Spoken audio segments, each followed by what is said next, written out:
My name is Micah. We're in Oakboro, North Carolina right now. I'm a field technician for a power company here, and I also run my own side business. So here's my 2013 F550. So let's go take a truck tour, I guess. 4 guys, so of course I gotta love it. Power stroke all the way. Gotta have 4-wheel drive working with power company. It can get pretty slippery, pretty slushy out there, but I mean, it makes for a fun journey, that's for sure. Some tools get thrown around. You have a lot of bends that are open with caution, so peek your head around and be easy when you open it. Quick heads up, Fortis HD's October giveaway is now live. We're giving away over 1,000 USD in tools, including the Mueller Coops wrench extender, the chisel scrapers, the Coke and socket extension sets, the Tecton angle wrenches, and even the Impact dual face dead blow hammer. To enter, make sure you follow Fortis HD and fill out the Google form. Links in our bio and description. No purchase necessary. You have until October 31st to enter. Now back to the video. So yeah, it's my 2013 F550, 151,000 miles when I bought it. I've only probably put 2,000 miles on it so far. Came with the compressor, that box on top, the lights, the crane. Put the welder on it myself. Had brand new tires when I got it, a bunch of maintenance done to it by the dealer that I bought it from in Virginia. So just now getting into the air tool world. I was a firm believer of like battery tool. I guess that's just part of the younger generation. But recently I picked up this snap-on kit, which I haven't even used yet, but they're on the truck. Got the 1/2-inch gun and the 3/8 gun was free, came with it. So like that was pretty cool. Kind of a deal I couldn't pass up because I was using a little Harbor Freight, the Earthquake 1/2-inch gun. So air tools are now kind of my new thing. I'm like investing in a little bit more air tools because it is nice to have just in case I don't have a way to charge batteries if my inverter dies or let's say a generator doesn't start. So it's nice to have that kind of backup. The one thing I did have with Milwaukee that I didn't quite like was just how much the 1-inch electric impact beats you up. I feel like it's shoving power through the anvil. It kind of feels like it's vibrating back into the handle. And so like the 1-inch air guns, it just feels like it kind of transfers that energy into the bolt or the nut or whatever you're trying to get off a lot better than electric impacts do. But like as far as when it goes to electric ratchets or like small stuff, like this stubby, I've had the stubbies for probably 5 years now. Same thing with the 1/4 inch. I'll reach for a 1/4 inch stubby and a 3/8 stubby before I reach for, you know, a full size gun just because 9 times out of 10 it's going to break it loose. Really the 1/4 inch gun is kind of like not really a necessity, but kind of like a nice thing to have just because you don't really need it. Most 1/4 inch bolts you don't need an impact for, but it's nice to have it quickly. And then like the new gen 3/8 long head Milwaukee ratchet, 10 out of 10 the best. I've never had a snap-on power tool. Didn't really feel the need to buy the snap-on power tool just because I started out with Milwaukee. More budget friendly. It's just really preference in my opinion, but I will say that I think that the Milwaukee ratchet is way faster. So Milwaukee is definitely my go-to when it comes to power tools. Snap-on air tools is pretty good. Can't really say much about Harbor Freight air tools. They're pretty strong, but not quite as strong as I would say the snap-on 1/2-inch stuff is. The big chooch has been one thing that I've been eyeing it, that's for sure. And I think eventually it'll happen, but for now, I mean, my snap-on long bore really does everything I need. But then again, I don't do like track work. I don't do a lot of crazy stuff like that. I work on aerial buckets, so like outrigger pins, boom pins, stuff like that. So it's not really like a necessity for me to have the big chooch, but like I said, it would be kind of something that would be nice to have for if I need it. Actually, this tool probably is one of my unnecessary purchases. I don't know why I bought it. It was one of those things that at the time I was like, that looks pretty cool. It's a ginormous, I guess you could call it, scraper with a pry bar handle from Snap-on. It's also got the impact zone, the strike zone. Most of the time what I use it for is like if I pull a belly plate off of a tracked piece of equipment, I'll use that and just clean it up. And while I'm there, you may as well clean it up. It makes life easier for the next guy because most of the time I am the next guy. And so that's one of those things that I kind of purchased on a whim. I was like, whatever, and I like it, it's cool. I don't know what I'll use it for. I found a use for it.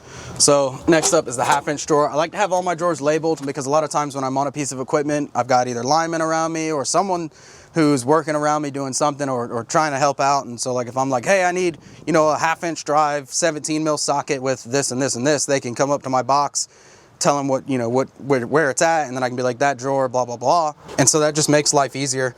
I've got the wrench extender here that Fortis was nice enough to show me. It's something I've been eyeballing for a while. You know, the whole double wrench kind of situation. It's okay, it works, but it can be sketchy. You know, wants to rotate, do some weird stuff. So this is one of those things that I'm definitely wanting to try out. Ratchets, all day long, Snap-on. all day long. I've got some Harbor Freight ones, some, you know, Icon stuff. They work. They tend to jump teeth. Most of my sockets, I'm kind of in the middle of changing over from Icon to Snap-on when I break them. I've had my Icon stuff for probably 4 or 5 years now, and I've had no issues out of them. Another kit that I kind of bought on a whim because I thought it was cool.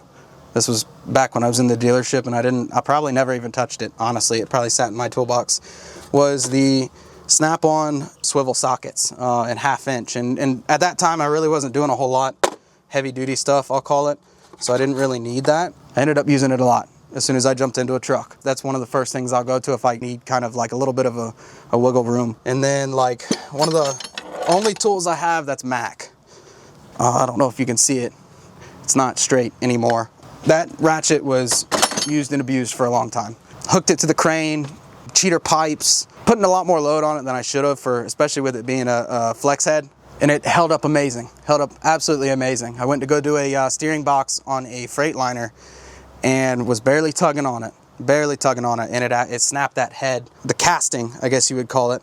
So like the back is still solid, but the front is snapped. Not really gonna be a warranty situation. But yeah, this is just general 1/2 inch stuff, nothing crazy. Impact sockets, chrome sockets. I don't have a whole lot of standard 1/2 inch stuff just because I don't see a whole lot of standard 1/2 inch. And then we've got the 3/8 drawer, which still a work in progress, but whatever. Most of this stuff in here, impact sockets, all my impact sockets in 3/8, those are Icon. And then, you know, you've got the generic. I'm pretty sure every mechanic who's bought a Milwaukee ratchet or some sort of tool from Milwaukee, that they've gotten these. Snap-on chrome sockets. Absolutely love the magnetic tray holders that Snap-on gives you. Probably my favorite thing in the world. I wish they did it on their impact stuff in general. All my extensions are in here for 3/8. I've got impact extensions, Snap-on wobble. I know a lot of people hate these. I like them. So leave me alone with that kind of stuff. 6-liter oil filter and fuel filter socket. If you're a 6-liter mechanic or work on 6 liters, you know that those are kind of a pain in the ass. We got 1/4 inch drive. This drawer gets kind of crazy because I've got a little bit of 3/8 stuff in here. I've got 3/8 swivels, and these are also Icons. They're impact swivels. And then they were nice enough to show me the Koken ratchets. I've been watching the videos. I've seen a lot of people talk about them, how great they are. Quality of it, definitely on par with Snap-on. It's pretty exciting to see another manufacturer, and I'm sure they've been around for a while. I haven't heard about them until recently. This kit overall is like, it's sweet, you know. You got a little bit of Torx in here, some screwdriver attachments, a nut driver, even a 1/4 inch breaker bar. You know, like, what do you need a 1/4 inch breaker bar for? I don't know. I'd probably find a reason to use it just because I have it. So definitely a cool set. High quality, made in Japan, pretty cool stuff. They get the cars pretty good over there, so who knows, maybe their tools are pretty good too. Now, this is one of those things where I don't really find a use for it very often. As you can see, very few sizes have been used. The 14 mil, I love the insider ratchet. It makes batteries on Freightliners where it's underneath the cab kind of weird. Makes it amazing because you can get a battery tool in there and not have to worry about wedging it somewhere, doing something like that. Same thing with the tie downs, like 15 mils or whatnot, where you've got that long piece of like all thread or that bolt, and you can run it up through there and you don't have to worry about running it down by hand. It just kind of saves some time. That's kind of a nice thing about it. I've got all my Allen keys, stuff like that. Another kind of unnecessary ratchet. This one bends pretty nice. It doesn't snap, it bends. I don't know why I felt the need to put that much stress on a 1/4 inch ratchet, but it has been nice to have. Next up, kind of a lot all in one. Snap-on screwdrivers, Icon screwdrivers, don't hate me. I like my Icon screwdrivers a little bit better. I feel like they bite a little bit better. My one gripe with the Snap-on, they're not magnetic tip. I like the handles, I don't like that they're non-magnetic. Pliers, I've got a kind of a mixture of everything, you know, Harbor Freight, Icon. Now, the Snap-on pliers, I know a lot of people are like, oh, it's a myth. No, it actually does pick up coins. These are my go-to pliers. Love these pliers to death. Flush cutters from Snap-on, Matco, little bundle pack. I think it was a deal I probably couldn't pass up. These pliers are pretty cool. I don't know why they're in there. These are the Knipex. They're the little like broken stud or stud removing pliers. So they've actually got little teeth in here. So like if you break off an exhaust manifold stud or something like that, you heat it up, you can get in there in a tight area, you can kind of spin it and move it out if they grab. These are something I just invested in not that long ago. The Snap-on, the PWZs. Pretty cool. They got this little quick adjustment so you can adjust it. It's a lot better for like if you do alignments and stuff like that, but I do find myself getting into an area where I just need to grab something and just kind of twist it to work it back and forth. Punches, I invested in the Snap-on punch kit, and I love it. It's got a couple punches, couple chisels. I absolutely like having things that are in containers or some sort of like wrap. It just kind of helps keep it organized. Hammers, I kind of get hammers from wherever. I've got hammers here, I've got hammers over there on the wheel, over the wheel. Snap-on ball peen hammer, my go-to. You know, Harbor Freight, Dead Blow, Napa, mini sledge, ball peen, whatever you may need as far as grabbing things or hitting things is in that drawer. Wrenches, so like metric is in one drawer. I've got some cheap Amazon ratchet wrenches. I had gear wrench and they broke. They just stopped. You'd have to smack them on the ground or smack them on something to get them to kind of loosen back up to ratchet. So I kind of got aggravated with it after a little bit, and I was like, screw it, I'm just gonna buy another cheap set. They've lasted me 3 years. These will last me another 3. It's cheap. So what? Cheap banana wrenches, starter wrenches, whatever you want to call them. Just invested probably 6 months ago in the Milwaukee wrenches. They grab pretty good. They've got a little bit of teeth in here. I've had no gripes with them. They've got a good little rounded edge here, so when you're really pulling on something, which you're not going to do with an 11 mil, but when you're really pulling on something, it doesn't hurt too bad. Crow's feet, I got metric crow's feet. These are cheap, just, I think they're Craftsman. I've had these for a while. Gear wrench, double boxed, long ratchet. Those are nice. Really, really like these. I've also got the clutch. I just bought these not long ago just because I ran into one situation where I felt like I could benefit from these. So like these are the double-sided 16, 18s. You know, you've got a bunch of different sizes, but what I really like about these is if you're not paying attention and you're just working at it and you wedge yourself, which I don't really know how you're gonna do with a flex head, but anyways, they're reversible on the back instead of having to flip the wrench over. Next drawer would be SAE stuff, so standard. Actually, here's that cheap set. I don't know why I still have it on the truck, but gear wrench, same thing, Milwaukee stuff. Crow's feet, 4-way angle wrenches. I deal with a lot of smaller lines, especially working on Altec, Terex equipment, so it's really nice to have 4-way wrenches. So like this is a 5/8, but you can use it multiple different ways. I actually invested in Snap-on for those. Let's see, what else do I have in here? Oh, some cut wrenches, some custom ones. If you've owned a 7.3, especially in OBS, you probably know why I have this short of a boxed end. Doing turbos on those, one of the back bolts on the pedestal is kind of a pain in the butt to get to, so you need a pry bar and a closed end wrench. Bigger 4-way wrenches in a kind of a bag here. Those are pretty nice. Goes up to a 32 mil. Don't use these too often just because I don't really have a use for them. I just put them on the truck, haven't had to use them yet.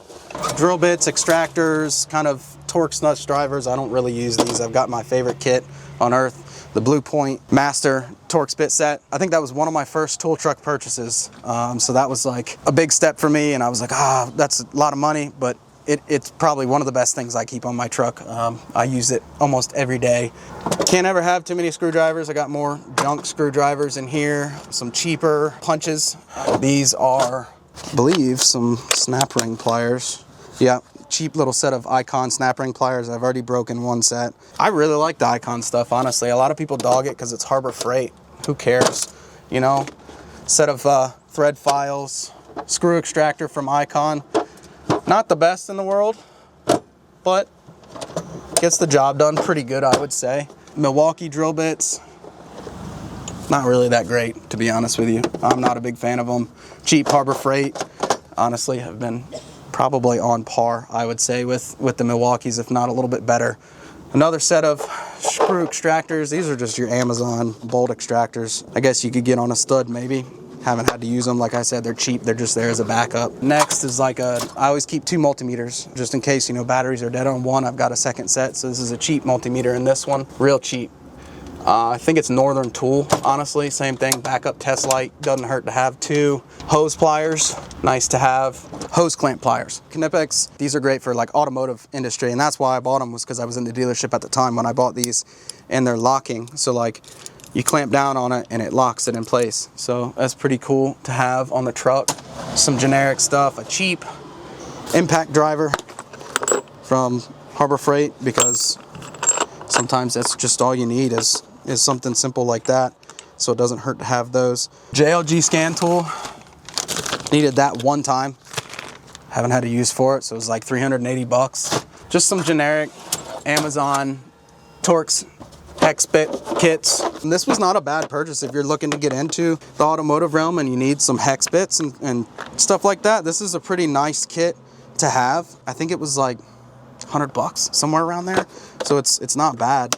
Same thing with this Torx kit, kind of a smaller kit, but I mean, 9 times out of 10, it's gonna get your job done. It's even got inverted Torx, which is really nice, goes up to E22, so that's pretty cool. Probably won't see that very much unless you're working on like European vehicles. I know some Fords I think are starting to have inverted Torx. I know a lot of your like exhaust manifold studs, those have inverted Torx.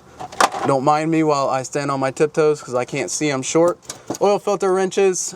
This oil filter cup makes it real nice and easy on like the Dodges, the 4500s and above, where you have to go up into the frame rail, kind of, well, in between the frame rail and the motor. You can't access it from the side like you can on the 2500, 3500s.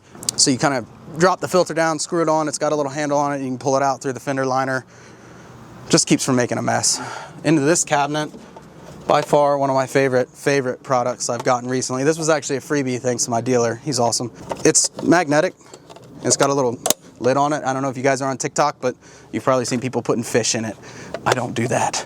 But the magnet is actually pretty strong. You know, you can't really pull it off. You actually have to like rotate it to the side. So pretty nice. You can put a lot of weight in it. It's one of the few Matco things I have. Air inflator works pretty good. I've had this for 4 years, haven't put a battery in it. Batteries lasted that long, surprisingly, but it is backlit, so that's pretty nice. Fills up pretty quick. I mean, you're not gonna do semi-truck tires very fast with it, but like, you know, 35-inch tires on pickup trucks, pretty quick. Milwaukee fan, cordless fan in here. This little light, the little rover light, I think is what they call it. It's pretty bad. Lights everything up really nice. I don't do a whole lot of night work, but I do a lot of early morning work. So like in the wintertime when it stays dark for a long time, really nice to have. And then I got my 1-inch impact, which is new. Haven't even used it yet. Heard great things about the Harbor Freight compared to the, you know, Snap-on one. I'm not gonna go and spend $2,000 on a Snap-on air impact that I'm not gonna use very often. Like I said, most time I do it is changing out tires. Not even tires, but wheels, putting new wheels on, stuff like that. I don't do a lot of track work, so I don't have a need for a big 1-inch gun that's high quality, I'll call it. In this box, laptop, scan tools for John Deere. I got a John Deere EDL. I've got Catcom, Nexic box, Outtech Access box.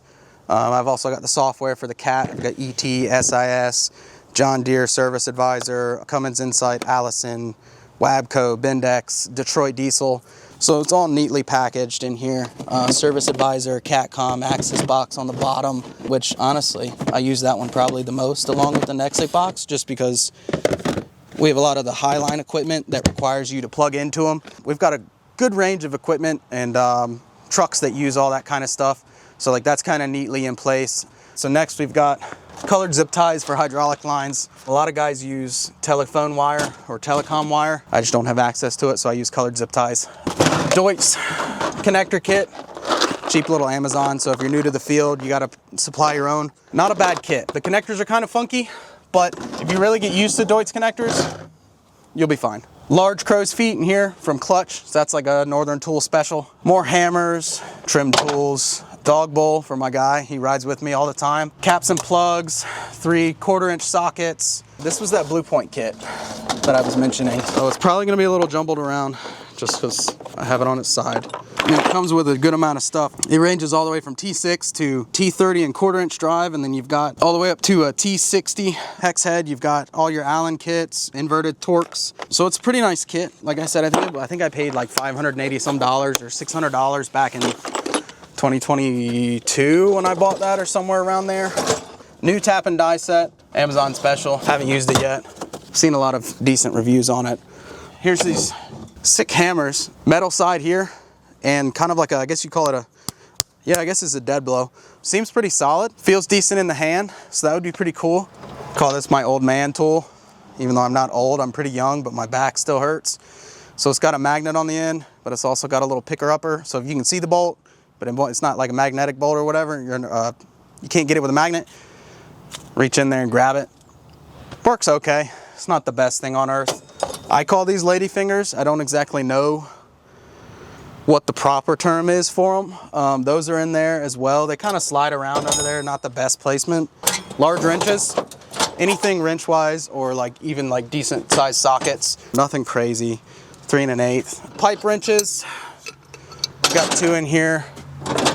Big slip joint pliers, pry bars. I think I've got up to 3-inch wrenches in here. a couple larger oil filter wrenches, nothing special. And then you get into electrical stuff, testers, you know, a manometer. I don't know if a lot of people know what a manometer is. I use it to test blow-by on engines. It was one of those situations where I needed it once. I had a customer who was trying to figure out if it was worth saving this engine, and he wanted me to check it to factory specifications as to what the amount of blow-by was, because it reads in inches of water, which that was a new one for me, learning inches of water versus inches of mercury.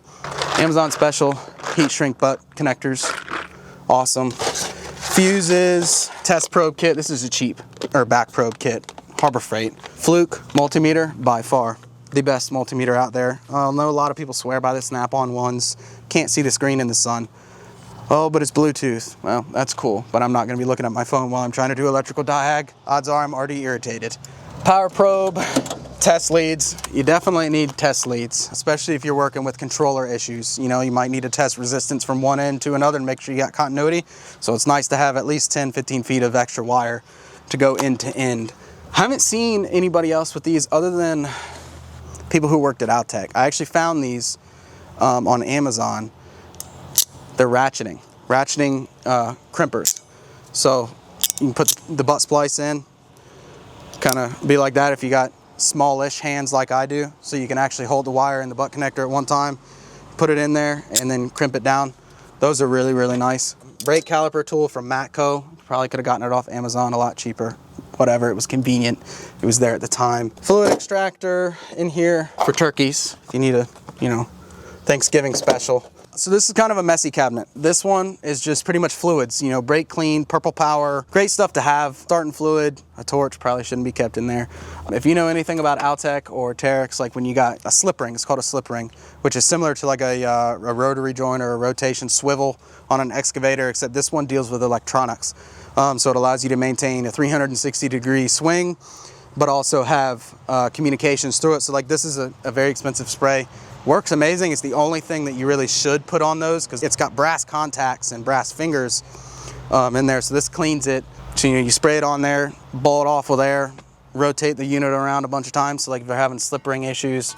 Milwaukee Sawzall, Milwaukee grease gun, radiator fill kit, funnels, just kind of a bunch of stuff that has to do with lubrication, fluids, grease, whatever it may be, towels, sandpaper for, I don't even know why I have sandpaper on here, honestly, but it's on here. That's really all the exciting stuff. Other than that, this cabinet's pretty boring if you ask me. So call it my tail shelf. A lot of people call it tail shelf. I've heard work bumper, rear bumper. But in here we've got, I like to call this, the don't let me get to it drawer. With that being said, I'm short. Most of you probably have this same Snap-on pry bar. Not much is kept in there. Sledgehammer, I keep spare auger hoses for the Outtechs. Other than that, this is a pretty simple tail shelf. Tailgate's kind of something that I'm still getting used to. I'm used to just the latches. This one you actually have to fold these sides up straight like that on both sides. That one's got a handle, this one doesn't, and then it folds down. Same thing to go back up. It's kind of interesting, but this is my first Stellar bed. I've been in Outtechs and IMTs. Hydraulic outrigger just down on this side, out and down on that side. Overall, really nice bed. Great condition. Miller Bobcat, got an awesome deal on it. 145 hours on it. Don't exactly know how old it is, but I mean, it runs perfect. Stellar crane, 7,600 pound or 7,500 pound actually.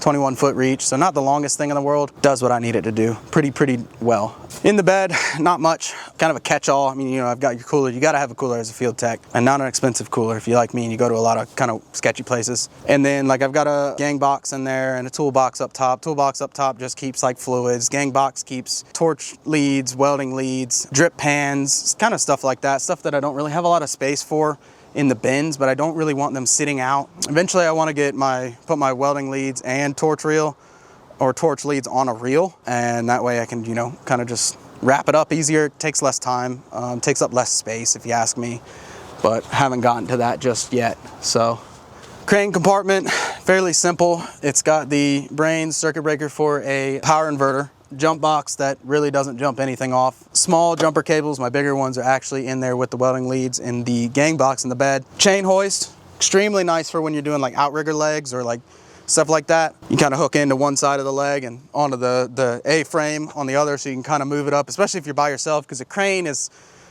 it gets a little close to the truck, so sometimes it's just nice to have that. Here is the controls for the bulk tank, so I can fill it or dispense it. So that works off air. It's a pneumatic pump. Air reel behind it, outrigger controls here, straps, different eyes for lifting, just kind of small stuff like that. Not really much to this cabinet. It's pretty simple. This is another one of those open with caution, mainly because of like these splice fittings for hydraulic hoses. I don't recommend using them, but if you get into a bind, they're nice to have. Cat plugs, cat O-ring kits.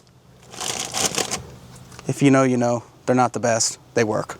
Dirty minds. Kind of parts storage up here, torque sticks. Don't ever use those. They're not really reliable. I don't know why I keep them on the truck. Airline repair kits, splices, a little bit of parts storage. All my kits, random kits. Trailer tester, I do a lot of DOTs. I do have a power probe short finder. Does it work? Yes. In certain scenarios, yes. Probably don't use it the right way, and that's probably why I haven't figured it out how to make it work efficiently, because it can lead you on a wild goose chase. If you've got it too close to another circuit, it will shoot the signal down that wire as well, because it kind of works off of a tone. Altec parts, trailer parts in this top drawer. It's pretty empty. I'm still moving over parts from my other truck. These little batteries right here for Terexes. It's supposed to auto level the platform, or the bucket as a lot of people call it and know it. Those batteries, if they go bad, the platform won't level by itself. So the crews or whoever's working it will have to actually manually level it, and that can kind of sketchy in a situation, especially like when we work in transmission lines and stuff like that, where you're up real high, you got a lot of voltage running through there. Common failure part on Altec trucks in general, whether it's line truck, derrick, whatever you want to call it, proximity switches. So like these tell the system that the outriggers are down, or like if the boom is unstowed or stowed, just kind of alert it of, hey, it's past a certain point, we're good to do this or we're not good to do this. So that's nice to have. I keep a one spare trailer hub, cap, alternator belt for an Altec Highline bucket. Yes, they have alternators. They are hydraulically driven, and that charges the platform battery, which I have right here, a spare. This one's been riding in the truck for probably a little bit of a time. It's a little bit bigger on an Altec. Same thing, if the platform battery dies on an Altec though, it's a little bit different situation. Terex has AA batteries to communicate for the fiber optic system at the upper controls. Altec's platform leveling and joystick operate off of the 12-volt batteries. Kind of a cool thing that you've got a second alternator on a truck, I guess, and it doesn't have anything to do with the chassis side. And then under that, I've got hitch clips, hex screws, roll pins, PTO pins, E-clips, fuses, grease fittings, set screws, self-tappers, hose clamps, a bunch of kind of random stuff as far as fittings and stuff goes. Tie rod end or pitman arm remover or puller. A thing of all thread, because it always helps to have a little bit of all thread if you need it. You can cut it up, do what you need to do with it. Next would be the bolt bin. I got wiring in here for putting in inverters into trucks, create new battery cables for like your pickup trucks, tire repair kit, oxygen sensor, diesel, NOx sensor socket kit. Don't use it very often, that's why it's over here. Everything is labeled in here. Glad hand seals, electrical tape, hose clamps again, Altec bolts. So like when you go on your upper control panels and stuff like that, all your covers on Altecs, buckets, they use these plastic kind of nylon bolts to help with the dielectric properties of them. They will break. That's why I keep a lot of them. A little cheap Amazon thread pitch kind of thing, or bolt size, not really thread pitch, but bolt size, nut size kind of chart. Barely use it. But other than that, there's not really much in this drawer other than kind of just bolts and wiring stuff. So this is the welding torch, kind of more fluid cabinets. Don't have torches in here yet because my last bottles expired, but like I've got kind of slew of welding rods, 6011s if you're doing really dirty stuff. I try not to use those just because they're strong, but they're not amazing appearance wise, which doesn't really matter at the end of the day, but I like to make things look nice at least, or try to. Spare welding helmet for if my other one goes out. Welding gloves, cooling system refiller, as well as system pressure test, quick connect torch. It is one of those things that's nice to have. It keeps your torch out of the elements. I used to go through torch heads quite a bit and torches, and was like, what the heck is going on? Until my buddy was like, hey dude, why don't you put quick attach fittings on there? So that's nice to have. It keeps it out of the elements. Also keeps people from stealing your torch, which I haven't had yet, but supposedly that's a thing. M18 transfer pump. This thing is really nice to have for if you've got a bucket that has crap ton of water in it. Will not dump, they will not tip. It eats through batteries. That's kind of the crappy thing. Like I used to do hydraulic fluid change outs with them. I would go through probably 6 or 7 batteries by the time that the tank was empty. So I'd have to like have like 3 on charge and then 3 ready to go. Not really a great thing. Smaller bottle jack, just for like my truck or whatnot. Bigger, like 20-ton air over hydraulic bottle jack up top in that toolbox. But other than that, I mean, it's just coolant, just in case I need it or another truck needs it. Cheap Napa oil, which honestly, we've had no issues out of. I run it in a lot of stuff, like a lot of equipment. Some more arch oil stuff. This was a diesel. Like you put this in the fuel system, helps clean it. It's not like an everyday thing. If you own a 6-liter or a 7.3, you probably know about arch oil.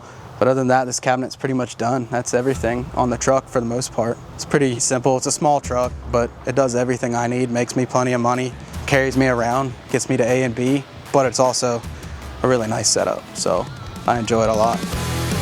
So that was the truck tour. Appreciate you guys watching. If you got any questions, comments, drop them down below. Hope to see you guys in the future with some more content. So I appreciate you guys coming along. Thank you. That's the tour. Don't forget the October giveaway. Mueller wrench extenders, chisel scrapers, Koken extensions, Tecton angle wrenches, Impact poly dead blow hammer, about $1,000 worth of tools. Fill out the Google form, links in our bio and description. You have until October 31st to watch, and to watch another video, click here.